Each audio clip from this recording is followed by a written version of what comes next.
Hi everyone, welcome back to Hunter Gatherer Cooking. I'm back at Sutton Ridge in the Vineyard for the August update. I'm going to be meeting Luke in just a second and I can't wait to show you what's been happening over the last month since the last video. Hope you're enjoying this playlist. If you've missed any of the videos, they will be in a Sutton Ridge playlist, so you can always catch up on those. And there is a new video and a new playlist come out for George for Nempnip Pastures, who's cousins with Luke, and he lives just up on the hill over there, up on the farm. I do just want to say before we start a huge thanks to everyone who has supported the channel. I have qualified now for a super thanks button, which is somewhere down there, and if you do want to support me and help me get out to more places like this, then you can contribute, as well as the membership packages that are available. There's only one at the moment, but there will be more coming. So let's go and have a chat with Luke and see what's been happening in August. Great, so welcome back to Sutton Ridge Vineyard. We're here for probably our final look at what's going on in the vineyard before we go into harvest season. So behind me you'll see we've got two rows going on, different things going on. So on my right we've got a row here where we've come along and we've just taken the top off and just lost any lateral growth. The reason for this is we just want to limit any shading onto the fruit. As you can see, we've got a nice tidy row here, nice big leaf exposure. Whereas on this side, we've just got a bit too much overgrowth here, which will cause shading across to the row next to it. So we're just coming through, tidying up any little bits. We'll drop it onto the floor initially, and then we'll bag it up and take it out of the vineyard, as we don't want to leave any material in the vineyard, because again, that will help or could lead to holding on of any diseases which we don't want to keep in the vineyard. So another job that we're doing now during September in the vineyard is coming through and doing a second leaf removal. As you can see, we've got lots of new leaf growth here, which again is just starting to overcrowd the fruit. We want to keep the fruit nice and open. Not only does that make it easier for the harvest, for our pickers to see the fruit, but a good airflow around the fruit will reduce any chances of mildew. So all we're doing is literally coming through, just taking the leaves off again, just to open it up a little bit. Don't want to be too heavy with this, but just enough that the air will get through and also the sunlight will get into the bunches to make sure that the grapes are ripening nicely and the fruit is staying clean. So here we are in the Pinot Noir block, and this lovely fruit here is just going through what's called veraison, which is the changing of colour.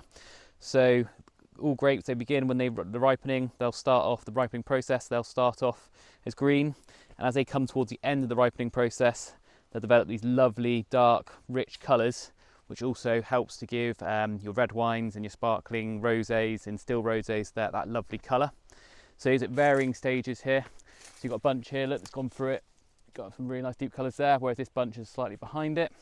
Now this looks great and it's a real good sign that we're getting close to harvest, but it does create an issue in that it makes the fruit more attractive to birds because they can see it. So in the next few days we'll be launching our friend here, our lovely buzzard kite scarer. It goes up and it just puts off any starlings or other such species of birds coming in and going for the fruit. So here we have some of our lovely Regent Fruit. And one of the reasons why we planted this variety is it's got great resistance to mildew, and part of that resistance comes from the structure of the bunches itself. So as you'll see, they're big, nice, loose bunches, which reduces the chances of mildew developing in the bunch, because again, allows airflow around the berries, but also if any mildew does start to develop on the odd berry, it's not going to spread through the whole bunch as quick as it would in another variety where they're nice and tightly and compact. Now, a question I've been asked a lot recently has been, are the vines struggling with the lack of rain we've been having? Well, actually no. The vines are, really hardy, but also they only need about 500 or 600 mil of rain a year. And in the UK, we have somewhere between 1,000 and 1,200 a year. So there's plenty of moisture in the soil. So actually, the vines are working really well. Their roots are going down, and there's plenty of moisture down around the roots. So no, I'm not concerned. The only impact we may see is there'll be a slight drop off in yield, as the berries are not going to be as swollen as they just haven't had the moisture there to absorb. So here we are, just checking in with our Phoenix. Phoenix is again, it's a German hybrid, so it's a variety that's been bred for its specific characteristics that suit our cooler climate. As you'll see again, we've got big, lovely, loose bunches here, which gives it good resistance to mildew, plenty of air movement. It crops really well in this country, so you get a good yield off each vine. And yeah, it goes into our rosé, so we'll just have a quick taste. So it's starting to get there now. Acidity's still a bit high, so we're looking for that to drop, but sugars are ripening up nicely. So yeah, we're looking forward now to harvest on this variety, which we'll expect to be somewhere around mid-October. which is when we'll come back and do our final video for the season.